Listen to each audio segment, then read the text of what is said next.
And we are rolling. Cool. Thank you for coming in to do this. Thank you for inviting me. We'll just jump right in. What's your full name? Manna Salome Jordina McLeod. Are you named after anybody? No. My mum dreamt of my name and she saw it in lights, like makeup, like a makeup table. Okay. So those diva lights, she Cool. just saw my name. She Epic didn't know dream. what she was going to call me. And then she saw my name in lights and she was like, okay, her name's Manna. And from that point, she manifested a superstar. It was meant to be that you would live in front of those lights. Literally. Grow up, end up being a model, singer, DJ. That's pretty wild. That's crazy. So where are you from? Where were you born? I was born in London City, Okay. England. My parents are Jamaican, Lebanese. Yeah. I identify as Jamaican. I say I'm Jamaican, but I technically am British. Okay. So British, Jamaican, whatever. You go back to Jamaica often, or did you growing up? Growing up, I did. Honestly, up until COVID, I went every year. Cool. My whole life. I haven't been now in a couple of years, sadly. But yeah, Jamaica's what I refer to as home. Okay. London is just where I happen to have lived up until January when I moved to LA. Oh, nice. Now I'm here with you. What kind of work did your parents do? Oh my gosh. No one ever asked me this question. My mum, like myself, does everything. So growing up, she was a dancer. She trained to be a makeup artist. And then she learned nail technology. So she ran her own salon for a while. Then she decided to be a foster carer. And that was when I was around 10. And she just handed in her resignation to stop doing foster care. So I'm 25 now. Wow. Yeah. That is incredible.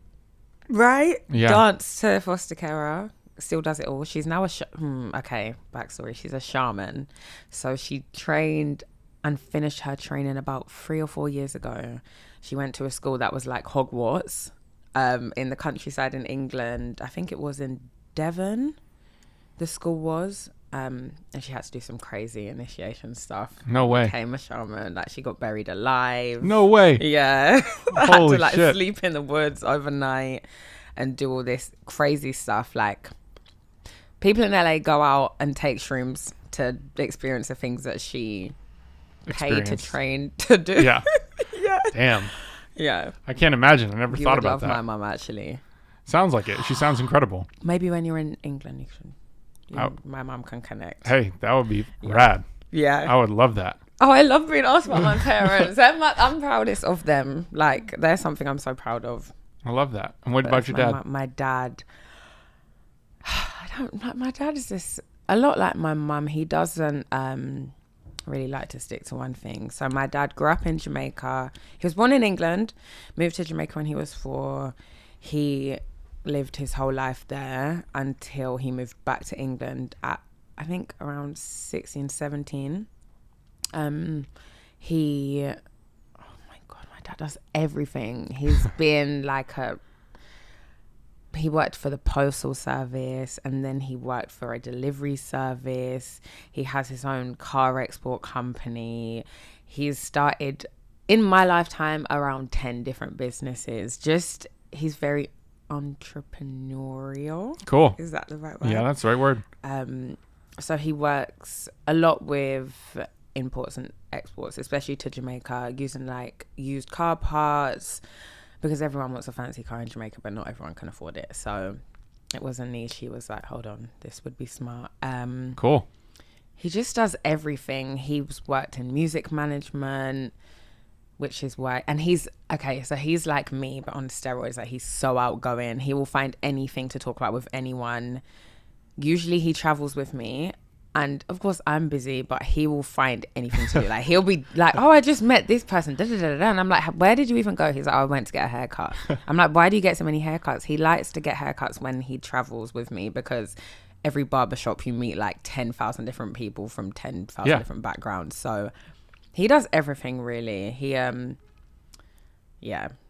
from my the majority of my adult life so far actually was managing me, just like putting me in places. He took me to my first studio sessions. He knows everyone, and he's just lovely. So everyone just loves him. Yeah, that's my dad. You would also love him. Oh my God. Epic pair Yeah. of parents Yeah. to raise you. Cool. Do you have any siblings? 3. Oh, no, I'm one of 3. I have 2 brothers. My youngest brother is 23. Okay. His name's Malik. He's a personal trainer. And an entrepreneur. Shock. Runs in the family. Yes. And then I have a big brother who is 27 and he is a model agent. Cool. I don't like to admit it, but he's the reason why I model. He took me to this event in London one year and he was like, oh, I just want you to come out with me and my best friend Olivia. And I was like, okay, I'll come down. And he was like, oh, but wear this. Like, he was like, make sure you have on skinny jeans and like a little tank top, you know, like the model outfit. I just was like, okay, whatever. I guess he just wants me to look a certain way to go into London. Just ignored it. But there was an agency scouting that day and he wanted them to see me. So it was product placement.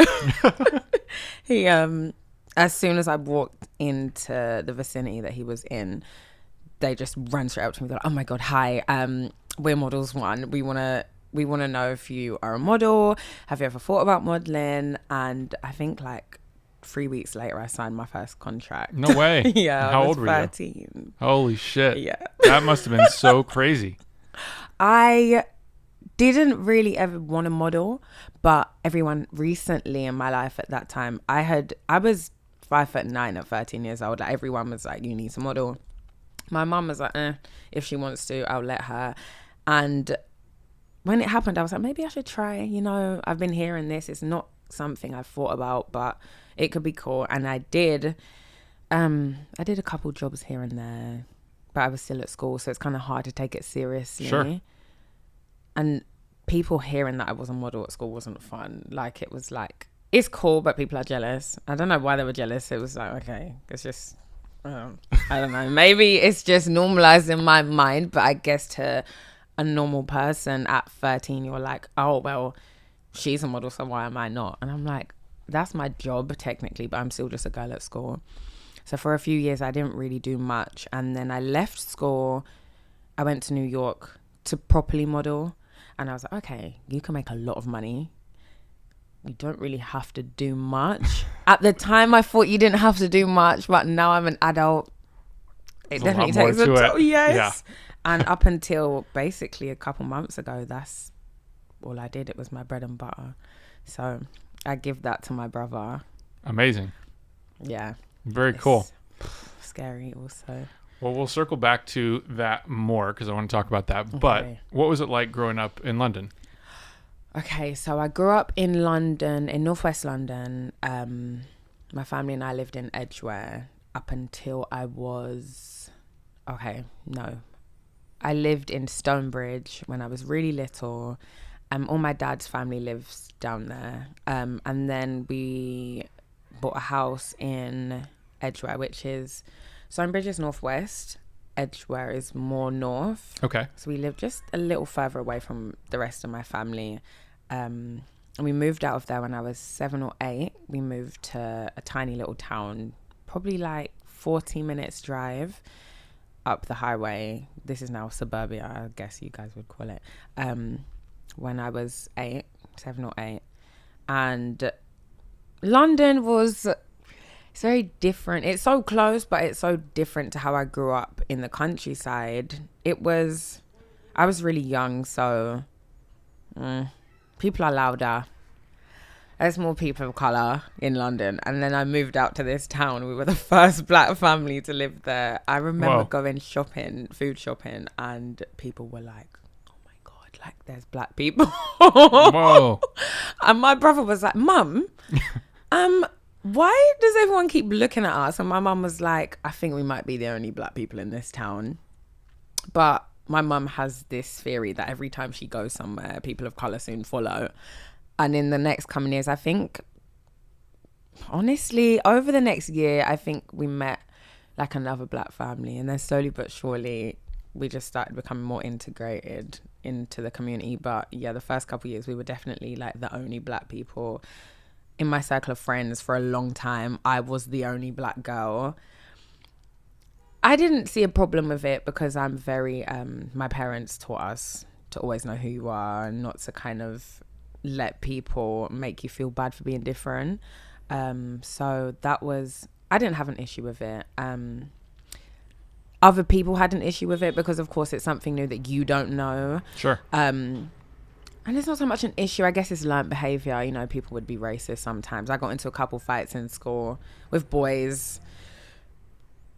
But again, like, I don't care. I was a very fiery person at school, so I was always willing. And looking back at it now, I'm like, maybe just trying to have a conversation with them.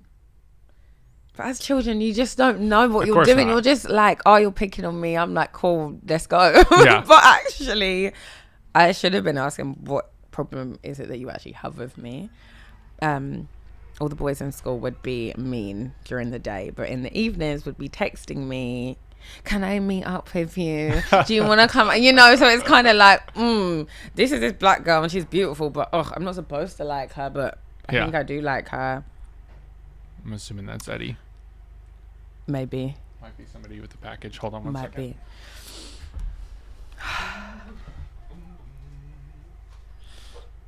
be. I'm so hungry. You might have to. You might have to. Wait. I don't know if you can come back in though. Well,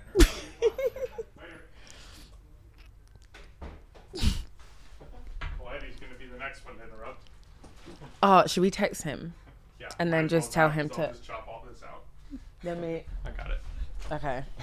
Let me. Oh, what did he say? He just texted me. 15 minutes out. Hi, Eddie. Okay, we're still recording, so I will. If you would please wait in your car until I text you, because we've been interrupted once already by a delivery guy. But I'll let you know as soon as we're finished to come inside. Love you. Thank you. Do you want to go next door? I'm thinking I might just go out because. And then just wait in there. Cool. Okay. Okay. What did you get something last time? Anything. Surprise me. Okay. School. Yeah. So growing up in, forgot the name of the town. Dunstable. Dunstable. Everyone laughs because, okay, no one really, I don't know if you have this, but when I say where I grew up, I'm like, okay, I grew up in London and then I grew up in, I just say the countryside. And then people will be like, oh, where? I'm like, Bedfordshire. And they're like, oh, I know that place. What's the name of the town? And I say Dunstable. Everyone always laughs. And I'm like, Thanks I honestly, okay, I don't know what you know about Dunstable, but me, myself, I don't know much, you know. I would be home in my house with my family. That's my little bubble. Had to go to school. Didn't particularly want to. I would leave to go to the gym. I had a job for like 4 months that didn't last very long.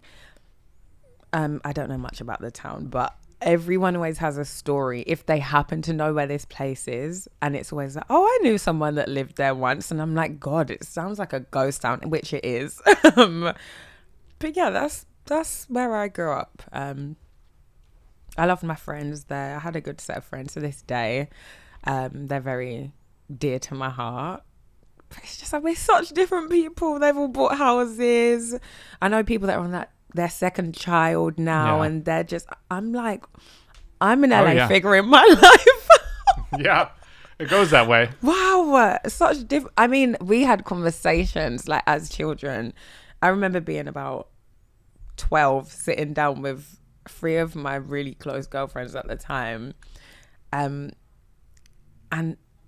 I was like, you know, I want to be rich. Like, I'm going to have nice things. And I said, we all are. And I remember one of my friends being like, no, Manna, you're going to have that. I'm not.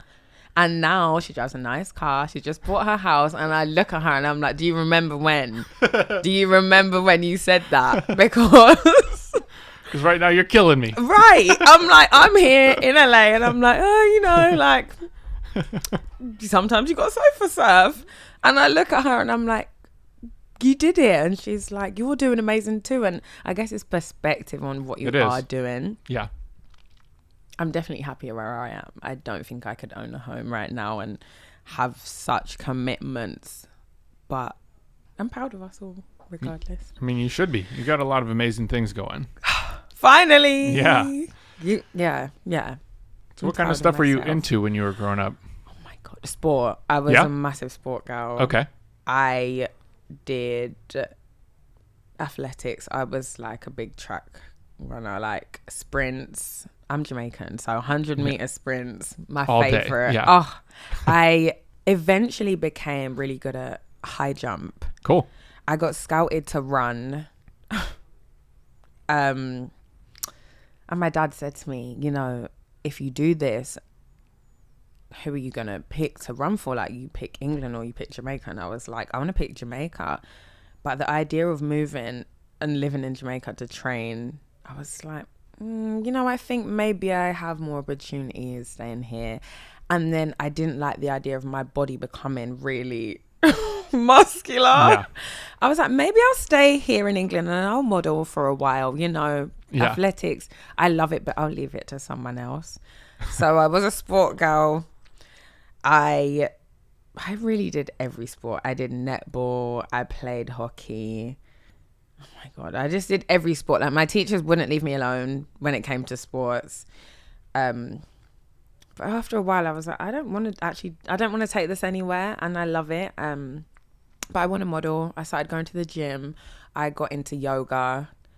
I think I was about 17 when I started doing yoga and realizing how much I enjoyed it. I'm a very excitable, high energy type of person, so I guess yoga made me feel a bit more balanced. What else? Movies, anything romantic, books. I've always loved. My whole life I've songwritten as well. I started writing music when I was like 7, but I didn't know what I was writing. I would just write these things that I felt and just like throw it under my bed. And I remember one day my mum always tells this story. She's obsessed with it. I don't know why. She was tidying up my room and she found these papers and she was like, what is this? And she was reading and she was like, Manna, where did you hear this? Like, what is this? And I was like, what? Like, I just wrote that one day. Like, I guess I was sad or angry or something. And I just wrote them and forgot about them. And she was like, okay, these are very grown up feelings and words. And I was like, okay. Right, thought nothing of it. I just kept writing. Like, every time I feel something, it kind of forms words or this image in my head. So I just write it down, and I don't know what it does me. It kind of just gets it out. So I don't have to think about it. Like a therapy form. It's great. And then you go back and you read it, and what you were feeling then makes sense now. I do it to this day. Like, I'll be in the car on my way home, like early in the morning, but actually it's really late at night. And last night I was doing it as well. I was sat in the car and I just saw like the fog and the mist outside, and I was like, LA is so hot, and I haven't seen this since leaving London, and it made me miss home a bit. And I was like, oh, let me write a little note. And I'm sure I'll read that in some months and be like, oh, I remember that night and how I felt then. So I guess I was really into that. Like, I'm a very romantic, sorrowful soul. So my whole life I've just been into anything that kind of makes me feel like I'm hugged. Yeah. Yeah. I love that. Yeah. What was your first job? Modeling. So straight up, wasn't anything God. before that, like... Okay. Technically, my first job, I'm a hustler. Let's put it like that. Okay. Babysitting. Yep. I had... My brother's best friend actually lived across the street from us, and he has a huge family. Like, I think he has like 5 siblings, and they were all really young. I think everyone was under the age of 12. So their mum and dad work a lot, and I remember, I think they were traveling and they needed someone to babysit, and I was like, hello, like, I love children, my mum's on foster care basically my whole life, I will do it. So I would go and I would stay with them a couple days a week, sometimes on the weekends. And I remember needing that job because my friends were going to go to this festival. I think it was Reading Festival, and I was like, I need money. It's right next door to my house. I basically get to eat food and be with cute babies. Like, this is ideal. So I babysat. reselling clothes on Depop. I would buy things to resell. And then my first technical job, I worked as a waitress at this restaurant called... It was like a French cafe type, I don't know, somewhere called Milton Keynes, which was about an hour and a half by bus from my house. So I would have to wake up so early. I'd wake up at like 4:45, walk to the bus stop in my little uniform, sit on the bus with all the people heading to the same place, do the same thing. And I can remember doing my trial day and having a serious conversation with myself, like, Manna, you're going to take instruction. You're not going to have an attitude. You're going to be patient. And Nick, when I tell you, the first day I got home and it was like 7 p.m. and I was like, I woke up at 4:45. I don't know how much money I've just made, but it just doesn't feel worth it. And I was telling my mum and she was like, just give it the week and see how you feel. It didn't get any better. Yeah. I went into work, I think 4 days later, and one of my best friends also worked at the same place. So that made it easier on the days we had the same shifts. I think she had like 2 shifts the same as mine, and it didn't help. It didn't help. The last straw was a week after starting, the manager said to me, can you make yourself look busy? And I literally said, I will make myself look invisible. And I left and I never came back. I was like, no, I did so well. I'm carrying plates and I'm carrying drinks and I'm like dealing with what if the chef did something wrong? Why did I have to get an attitude from it? I couldn't work with it. So I was like, you know what? It's not for me. I tried. I left. Started selling more clothes on Depop, babysat more. I just always found a way to have my own money. I didn't like the idea of having my parents have to give me things. I'm learning to become more comfortable with receiving help as I've gotten older. But that didn't last long. So I guess technically that was my first job, a waitress for a week.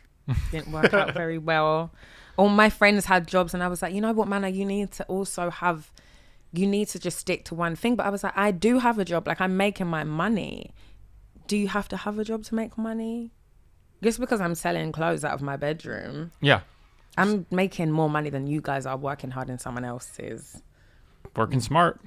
So. Yeah. That was that.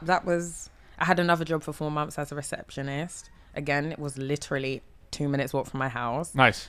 Couldn't deal with it. Yeah. The manager asked me one day why I arrive late so often. And I said, well, because I'm tired, because I'm here so late at night and I have to be here early in the morning, And he was like, every time you come in late, we take money off your pay. And I said, but every time I stay late, you're not adding money. So I should leave. And he was just looking at me and I was like, yeah, I'm going to go. And I just left and that was it. Smart. Ever since then, I was like, I can't do it again. Yeah. I don't think I can have. I don't think I am made to work for other people. You're not. But I love working with other people. Yeah, I get that. It's not for. Yeah. Well, it just sounds like from your parents and like your upbringing, like it just didn't set up like a foundation of like, this is the kind of work we do, I like, wish I had more of the ability to be. It's not that I'm not a team player. I just find it hard to. If I don't understand my role and what the bigger picture is, I don't want to be a part of it. And I think in those kind of setups, you're a waitress, like, I'm like, what? where's the upside here? Yeah, for me. Yeah. You're right. My parents' fault. And then, so basically at that point, that's when you start modeling. Roughly. I finished I also left that last receptionist job because I had studying to do. I was doing my A-levels, which is like, I guess after high school. Okay. Before university. Okay. That little gap. I studied psychology, sociology, and business, art, and dance. But I was like, I want to do business and psychology because I want to be a marriage counselor. Again, I'm obsessed with romance. Did all of that. I got great grades. I got one of the best grades across the whole country for sociology. Wow. But I hated it at first. I was like, what is this? What? And then I was like, oh, it's people and the society we live in and how messed up it is. And making sense of that was so cool to me. So I left school and I was like, okay, I got into the universities and onto all the programs I wanted to, but I was just like, I'm going to be broke and I might be sad. Let me take a year out and then figure it out. So I started modeling, went to New York, and I was like, there's no way I can go to university and do this at the same time. Right. University can wait because I can come back. But Sure. with modeling, right now is the time for me to imagine like making 10 grand in one day Yeah. at 19. Yeah. Why am I going to go to university right now? Yeah. And I had the support and the encouragement from everyone around me. So it was like, there's nothing telling me not to do this. And that was it. I didn't look back. Honestly. Smart, right decision. You know, that's like a risky point at that point to like take that leap. It's kind of like pro athlete or like college athlete. Like, do I go make this jump into the league? Am I ready to do this? Is it going to work out? Yeah. But I think, I mean, at any point you're confronted with that decision. So it's in a way like, you know, if you're ready to get after it, like Then, it's no better time than like right now, Yeah. you know? So what was it like getting into like that world? Was that something that, I can assume as you went to like New York, you saw like there's way more like formality and like training and things that go into So instead of many just like things. showing up and being like, hey, Yeah, it's this is me today, you know? Honestly, at first, I remember my first test shoot, I was 13. So you turn up and the agency gets you a hairstylist, makeup artist, wardrobe, like everything's cool. You turn up and when you're so young, you have barely any fat on your face. You don't have to do much. You just look in the camera. They're like, oh my God, it's stunning. Da, da, da, da. This is how these girls at 14 are landing YSL campaigns and contracts because it's just this kind of innocence and this simplicity. So I learned to model in a way that I basically do nothing. You learn how clothes look better, your angles, fine. Now, fast forward, I'm 19 and I turn up in New York and it's completely different from London. I had to do like runway training and I'm like, why do I have to be paying to have a runway coach? Like, you just walk. And I grew up watching America's Next Top Model, so you assume it's all the same. Like I said, my big brother he loves fashion. Like he's the reason why I know so much and why I'm so comfortable dressing how I like, because I have this checklist of how would Jahali like for me to wear this in my head? Like, what would he tell me to do? You know, what would he approve of? I grew up with him, so I'm like, I don't need your help. When I tell you, Nick, every day, every night at like 7 p.m, I'd have runway training. I was staying in deep Brooklyn, so I would have to travel all the way to Manhattan to 42nd. Tired, knackered. It's my first ever fashion week. I'm doing all of this. I'm running around to like 18 castings a day. Like, you don't know if you're even going to book one of those jobs that you cast for. There's like a million other girls that kind of sort of look like you, but they don't. You're almost trying to woo these clients with your personality. Like, one thing about me is I have a big personality. Yeah. I don't want to have to try to win you. It's either you like me or you don't, and I'm not going to overdo it for that. You know, of course money would be great, but I don't care enough to like fake my personality. So in one sense, I also had to train myself with how do you present yourself as a model instead of just Manna. Think of yourself as a brand. So I learned a lot there. Just tiredness. I can remember just not even having the energy to cook. I would cook on a Monday for the rest of the week and be like, okay, like if I'm out and I happen to get hungry, I'm going to eat a slice of pizza. I know these girls are going to be like, oh my God, you should grab a green juice. No, I'm trying to survive. I don't know what time I'm getting home tonight. It was crazy. Honestly, it was crazy. I remember turning up in front of my New York agents and the first thing this director said to me was, we need to get her on the asparagus diet. And I'm like, first of all, I don't know what that is, but it sounds horrible. Horrible. The asparagus diet. And I'm like, I look at photos of myself then, and I'm like, I was so small. So these people are just feeding you all the right tools to develop body dysmorphia. you're thinking, I feel massive, like I'm not fitting in my clothes, like I don't look like the girl next to me. Of course not. We're all entirely different. It's not normal, you know? So New York, the transition from London to New York was crazy for me.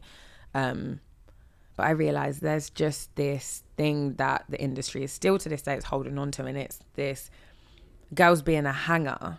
And it does look stunning to me, just how nicely clothes will fall on a smaller frame. However, we can't talk about inclusivity and not actually have it. You know, it becomes boring after a while, and then it's like, why do I let the media hold so much weight in how I dress and what I want to wear?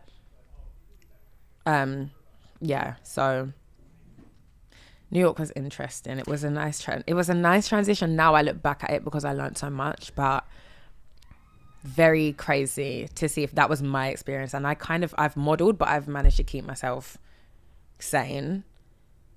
But people like Naomi Campbell and Kate Moss were in this industry at the beginning when there was no inclusivity. And I just think they definitely had a lot going on and a lot to deal with, because they were bearing the weight of all these designers and all these opinions. And I don't know if they had a support system as strong as mine. So crazy. Yeah. Crazy. Insane. When you moved to New York, did you move by yourself? Yes, I moved by myself. I got to stay with my fabulous gay uncle, who lives in Brooklyn in this beautiful apartment. Awesome. So I was lucky, but it was the first time I've ever left home. I cut the trip short and I came home after 6 weeks because I was really unhappy with my agency, and it turns out they went bankrupt. So they didn't actually pay me for all the money I ended up making. Oh no. Which was fine, you know. I'm glad I went and I had the experience I did. But yeah, it was my first time leaving home, and I was just like, oh my God. I remember my whole family came with me to the airport. I think there was like 2 cars of us, and everyone was crying at the departure gate. And then as soon as I walked away from my family, I was like, I have to be an adult now. Like, I only have me to rely on. They're going to be far away and you have to be strong. And I did. And at that point I was like, I can really do anything. Yeah. That's incredible. A baby, 19. That feels like moving so to long New York ago. From London. Yeah. Even London, like a little tiny town. Yeah, that's a huge deal. I've never actually thought about it, but it is. It is. And so you went back to London, and were you modeling again back when you got back there? I got back to London, and before I left New York, they were like, we need to keep the momentum, all of this, and I'm like, cool, I'm gonna go. And at this point, I'd left Models One like a long while before this, and I was like, okay, I'm going to go home and I'm going to get myself a good agency, people that care for me, that want me to have a good career, that want to see me making money. And my brother was like, look, there's a new agency called The Squad, and they have some very credible call bookers. I'm going to message them and we're going to go in. And the guy that I first saw as I walked through the door, he had been at another agency that I was supposed to meet with, and they were referring to me as the girl that disappeared because I just never turned up. They couldn't get a hold of me. I guess my handwriting was wrong when I wrote down I don't know. They just couldn't get a hold of me. And I walked in and he was like, you're the girl that disappeared. And I was like, me? I told you I quit my receptionist job. I'm looking at my brother like, what does everyone know here that I don't? And Jamie, the director of The Squad, was like, Manna, I'm Jamie. You came into the agency I was last at, and we tried to reach out and we couldn't get a hold of you. And I was like, this is news to me because I don't know what happened. Yeah. But it was meant to be. And I'm still with them now. Nice. I made the most amount of money I've ever made in my life with them in the first couple years. And I can remember at one point being like, I can put down a deposit for a house. But why am I going to do at 20 years old? What do I need to do that for? You know, it was like, And with modeling, like any freelance job, you can work, and then you don't know where your next paycheck's coming from. So all those savings you have to spend to cover yourself.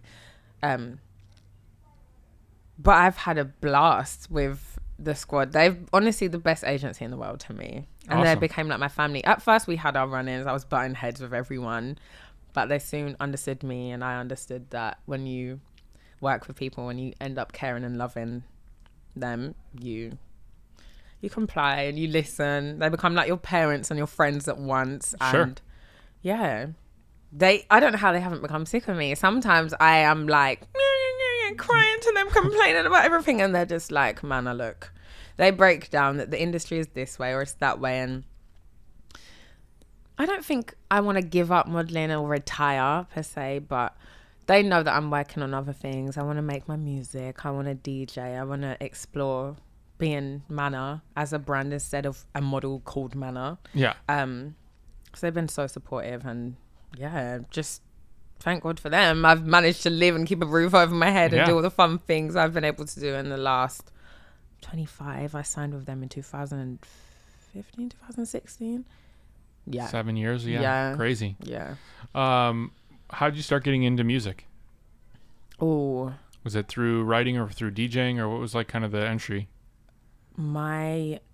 So I feel like there was a secret conspiracy amongst my family that I was always going to be a singer-songwriter. Okay. My dad would be like, you need to make music. We need to release songs. People need to hear you. And I would be like, why?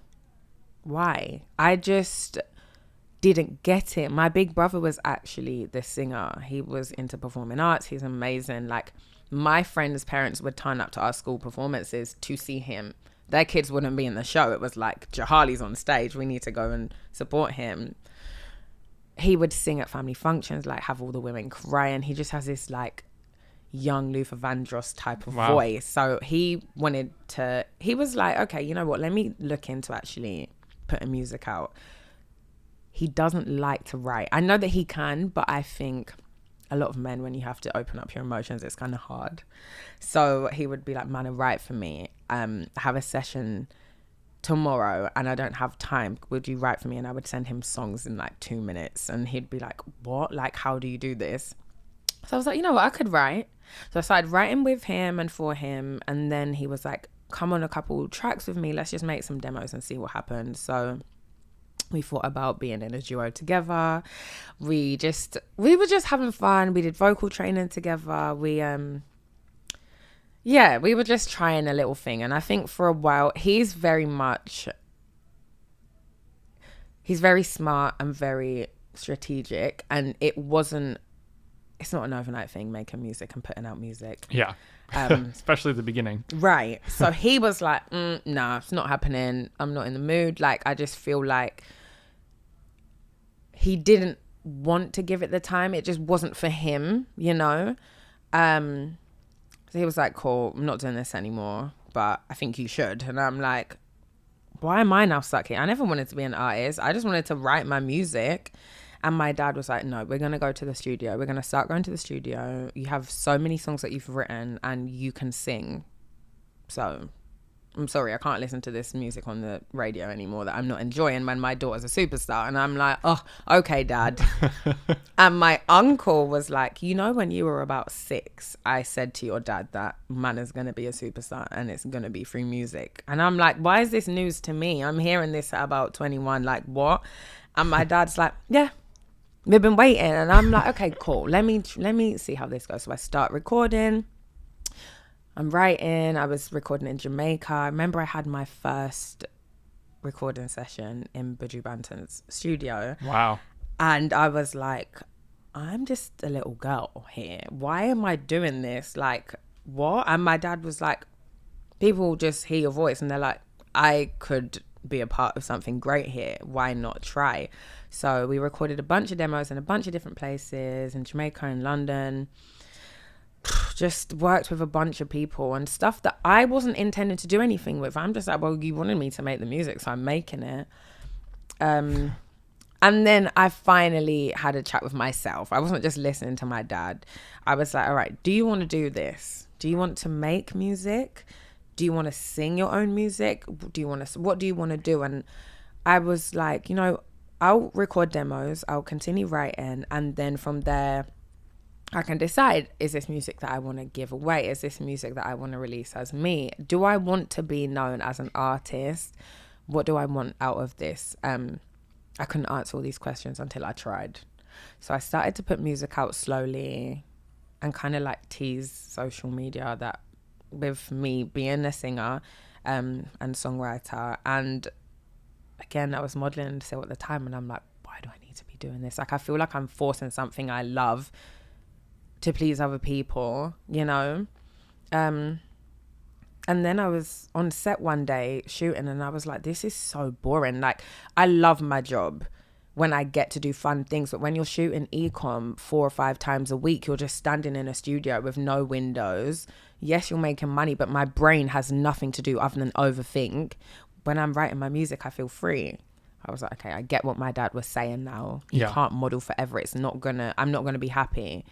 So at that point, I was like, okay, I want to be an artist. I want to take myself seriously as an artist. But again, I always loved songwriting more so than singing. So slowly but surely, I was like, all right, I'm going to start just putting music out. I released my first single. Now I think. What was like the time frame for that?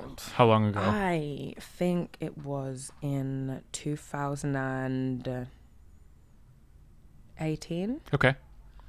It was like a dancehall track. This guy called Sonovich from Jamaica had made it for me, and I loved it at the time. I refuse to play it now. I will send you the track if I can find it later. That was coming next. I will find it. I will try to find it. Oh no. Honestly, it's probably not that bad, but I just, I released that.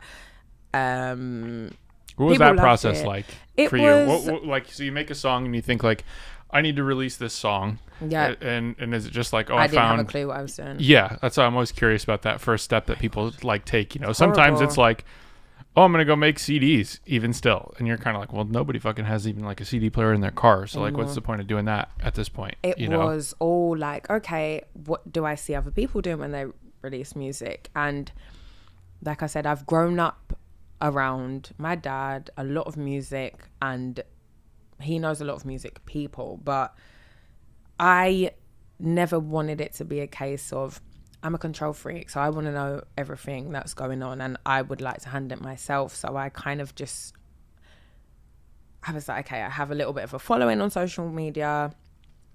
I know people that are artists. They can draw up some cool artwork. So I had this guy called Troy. He's actually a makeup artist, but he does portrait drawings. So he did a portrait of me. I will try to find this artwork again to send to you. Like, it's beautiful, but now I just would never release any of it. The song, the artwork is just not what it needed to be for that track. It was hard because I didn't know what I was doing, but I was like, I'll figure it out. Like, use your social media, see how they respond to the tracks being out. But a couple months later, I was like, I don't like the song anymore, so I took it down. Then I did the same thing again with another track, and then I took it down. And then I think... Is that like mainly because you just didn't feel like very happy about the response that they were receiving? No. Or it just was like you weren't happy with the actual art? The first track I actually loved initially. And I actually went to Toronto and I performed. Cool. And I was like, I could do this. This is easy. But I was so scared and nervous before performing, and I hate it. Like, oh my God. I don't know how I'm so nervous, but I just hate performing. So I did that and I was like, okay, cool. Left the song up for a while. Then I was like, I think I did something wrong in the release process, which is why I took the track down.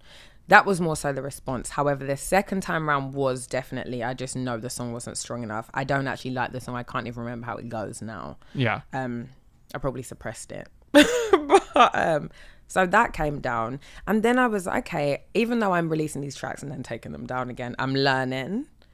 So I left everything alone for a while. I think I took about a year, and I met this guy from Compton called Yusuf. He's an artist and a producer.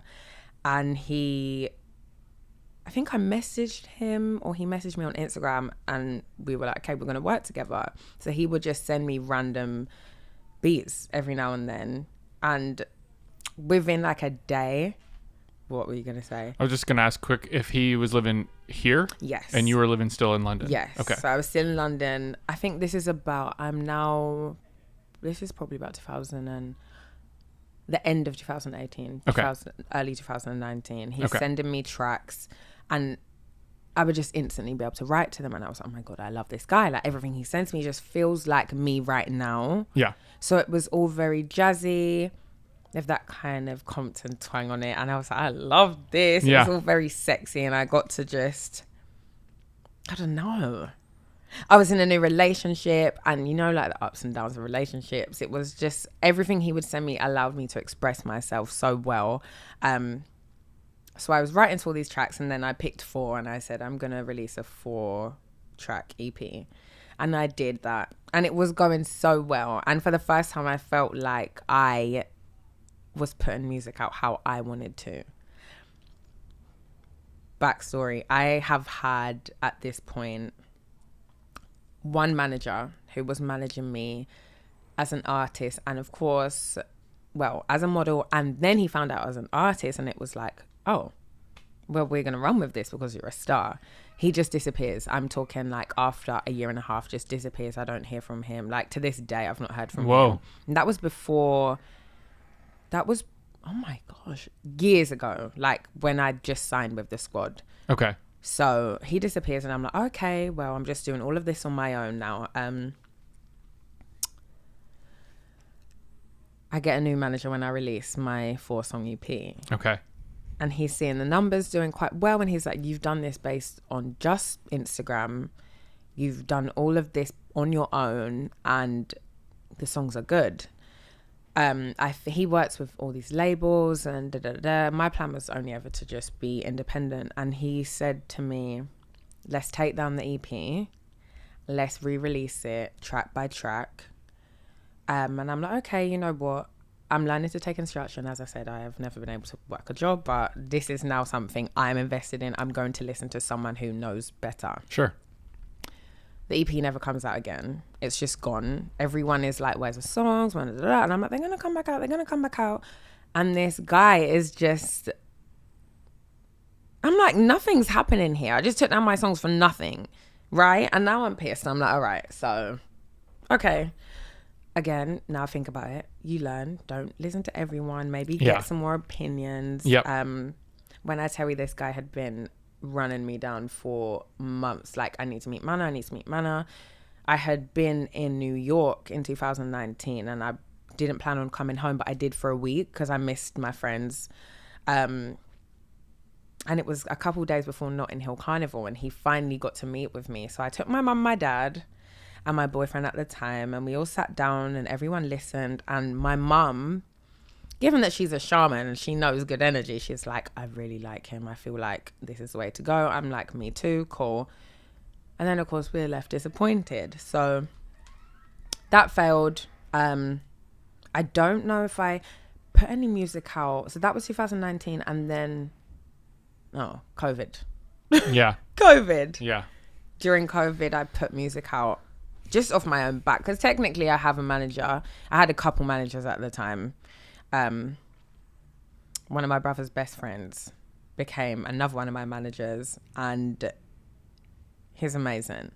Like, ideally would have continued managing me, but just life happened, and it didn't work out. But I put this random song out with this guy Hurricane, and people just loved it. Because I guess everyone's at home and it's summertime. We're trying to have fun here, like, but we can't really go anywhere. So everyone just loves the track, and I like it. It's a little bop, not my best work, but yeah, it did well.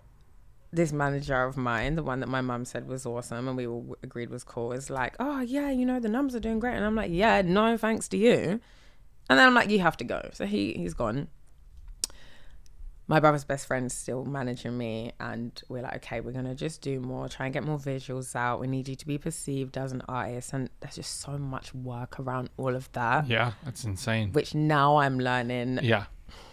Yeah, you just check box until you're ready, and not to rush anything. I like to make a track and I love it so much. I just want it out. I want everyone to hear it.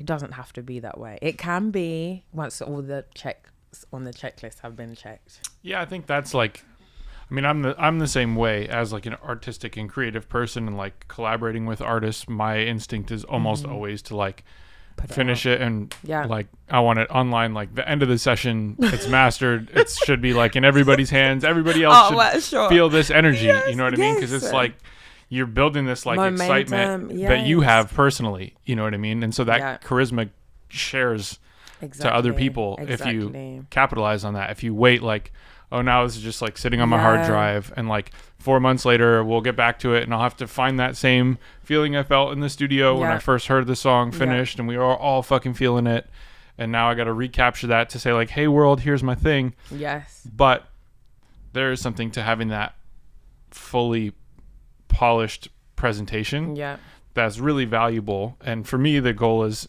I think for most people the goal needs to be to assemble a team that can move at such a pace that you can go pretty quickly. Yes. Might not be same day, but it can be same week, same month, to the point where you're like, everybody's feeling this energy of like, we're all creating, we're all collaborating, we're all building on this thing, and it keeps building. Yeah. Because my whole thing is, a lot of people and projects and things I've worked on have been like this build up moment to this thing getting released, and then it's kind of almost like a where do we go? Right. You know? Yeah. So you have music that's being released going into COVID, and you're living in Los Angeles, and you're living in London, right? Still you in just London. Moved back here after COVID, right? Yes. Right. Okay. So. And what's your experience like going into COVID and going through COVID? You were living in London, or you're living back outside of London with your family? I'm with my family. Okay. So we're in our family home, which honestly, I've always been grateful for that home. You know, it's this like country house. The guy that built it himself. He didn't know what he was doing. Like, the house has been through it. But my mum saw it and she was like, this is the house me and my family are going to live in. Cool. So it's this beautiful home, all exposed brick, like very country, warming, all this African art and portraits all over the place. Stunning. So I'm at home during COVID, getting to love my childhood home again. It's interesting because I've just moved back in from being in New York in 2019, and I'm like, okay, I'm living back under my mum's rules. Like, crazy. That's number one. You know, COVID was really so interesting. So much happened, but because a lot of it just wasn't great, you kind of suppress it and you're like, what even happened? What's happened in the last 2 years? I don't know. But I'm like, okay, we have all this time inside. No one's going anywhere. I don't have any FOMO. There's nowhere I can actually go right now. What do you do? So my whole adult life, I've been looking after my own hair and skin, and I was like, I'm gonna start my own hair and skincare business. I was like, finally I have time, have all this money I just made and can't really spend because I'm not going anywhere. Thank you, mum, for not making me pay rent. I'm gonna start my own business. So I just start ordering in, labeling, packaging, ingredients, and I'm spending hours a day mixing products in the kitchen, mixing hair products and skincare products. And then at the end of COVID, so this is probably like May, June time, I'm doing all of this. And then I get my own apartment in September. And then I launch my hair and skincare business. And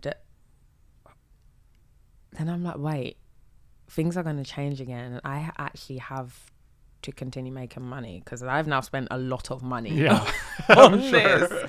Also, I've recorded this whole production music video out of my own pocket during COVID, right? Which was just another thing, like, crazy. So I'm spending all this money. I need to make money now. So now I have to launch a business. I have to release this music and this music video. Pissed. Just fuming. Like, I'm angry. I've also just got myself a new apartment. We're scrambling to get social media work to pay my rent. I'm like to my agency, look, I don't know what clients we have, but just get me to them. I don't care if it's like a third or half a day rate. Like, just, I need to be working. So the business, it went well for a while. And then I was like, just don't have any time or energy or money to put into this. Now I'm going to have to put it on hold. Music, just again, I'm like, I can't do this. Like, I just spent so much money. I need to make it back. I need to pay for my apartment. Like, you just get into this cycle of, I don't even know what I want at this point because I've forgotten, because I've put myself in such a financial rut. And then I'm going through a breakup now. We're fast forward into the beginning of 2021. Okay. I move into my best friend's apartment, which is next to my new apartment. And I have my product in there. I'm shooting product shots. I'm getting it together. The business is rolling in again. I'm working a bit, making some money. I'm like, okay. It feels like hell right now. I don't know where my head's at, but I'm going to make this work. She also started her own business in COVID, but it was thriving. Like, we were both doing girl boss, you know, we thought we were really making it. And then all of a sudden things just changed. And we were both sat in her apartment one night and I was like, Leah, we have to change something. We can't be so sad. Like, look at us. We are beautiful women. We have our own businesses. We have been freelancing from such a young age. Like, we cannot allow this to get to us. And one night I looked at her and I was like, we should DJ. And she went to me, we have to. And so the next day, our really good friend came around with his controller and he's teaching us to DJ. And this was in about, break up in February, moved in March. This is probably late March, April.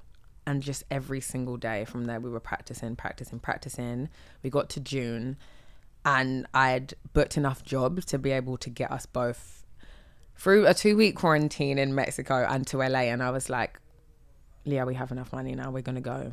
We got rid of all of our stuff. There was like a heap this big of just clothes and shoes, like completely unworn. And we're like, let's go and sell everything to get some more cash and let's go to LA. And we did. And we came here and I was like, okay, I have an agency here. I have my visa. I'm going to be rich. I'm working, making loads of money. But again, I'm not happy modeling. I'm not. It's not feeding my soul. I didn't work on any music. And then I met Eddie for a friend of mine. And I was like, oh my God, I love this guy. He's awesome. And we're just jamming, having a little session. And I was like, okay, I'm not exactly in a position where I'm so happy, but I'm really happy I met this guy. Like, he makes me want to make music again. We're DJing and we've met this bunch of people who have now become like our family. Everyone works in music. Everyone is throwing events. And it's like, Leah, we really chose, we chose the right thing to DJ and to be here making music. And she's an artist. It was like, we need to have you painting and me writing and us DJing. Like, we can't leave here. So we stayed for a couple months. And then I'm like, LA's really expensive. Yeah. I'm going to go back to London and make some more money and come back. So I leave back to London in September.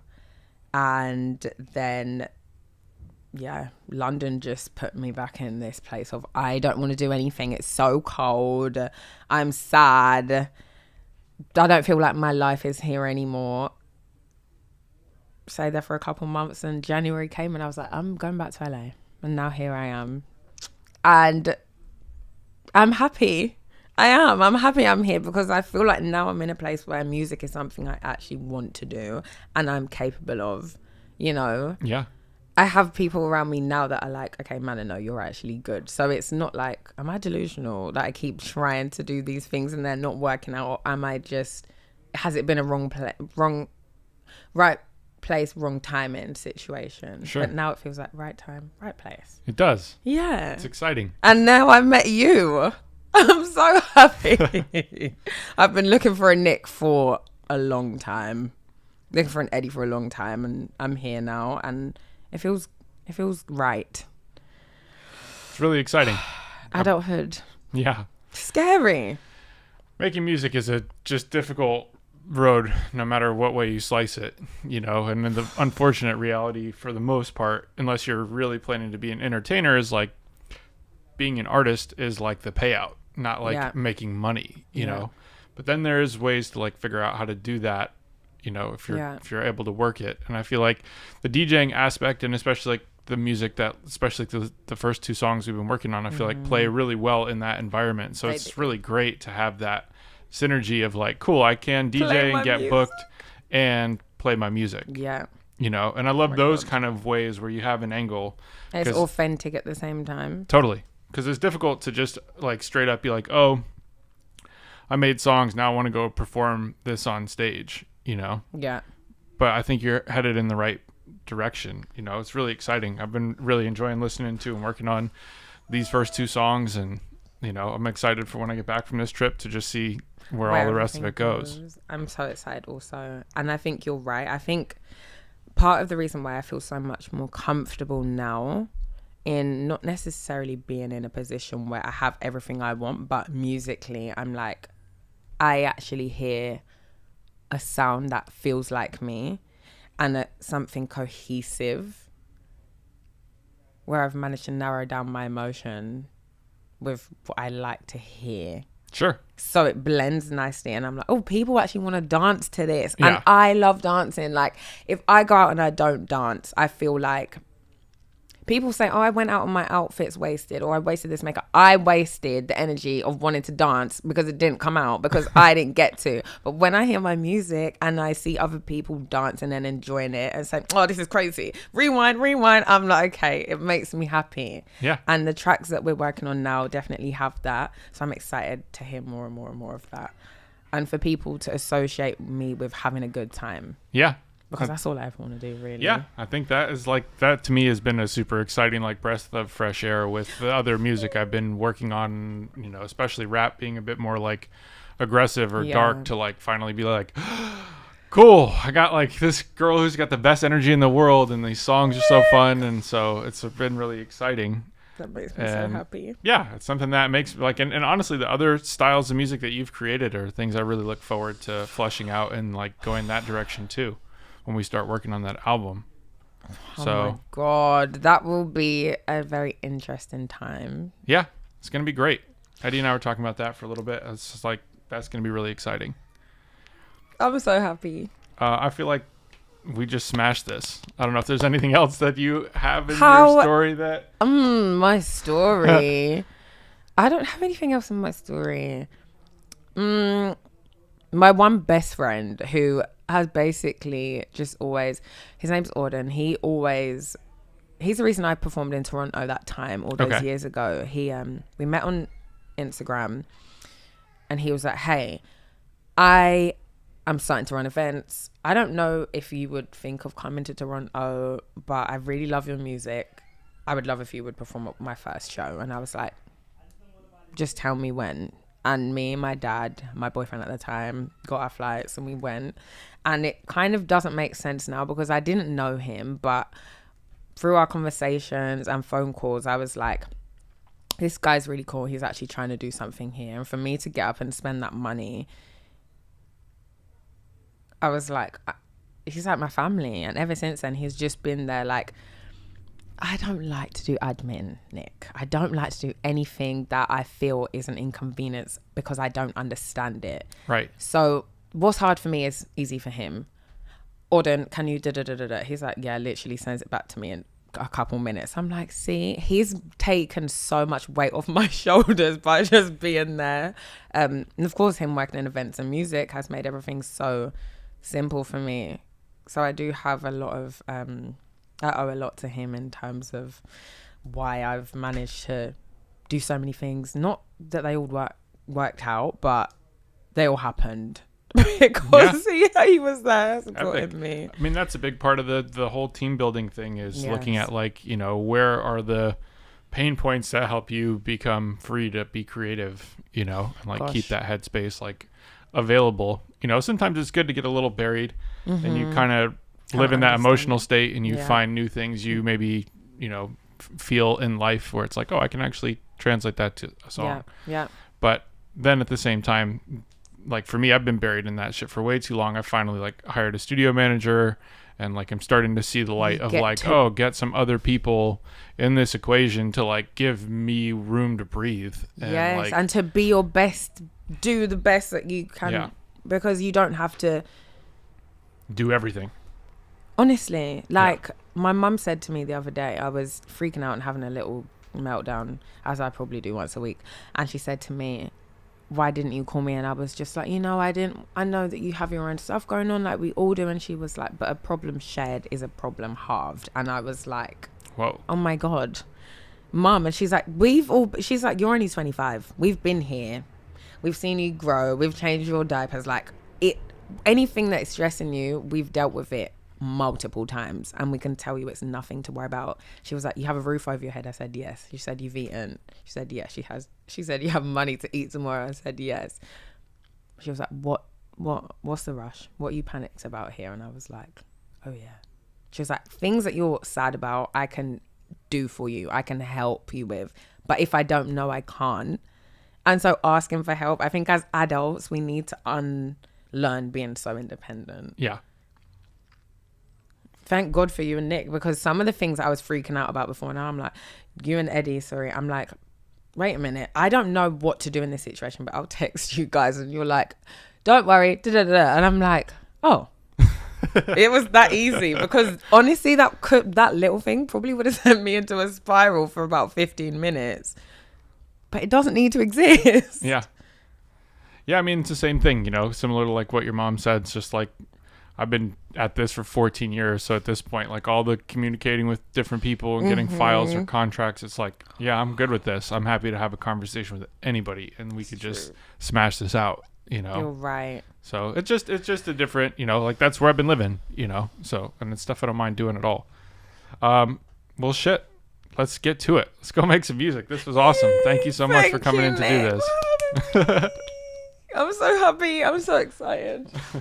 I love doing this. Yeah, this is awesome. Oh my God. My mum's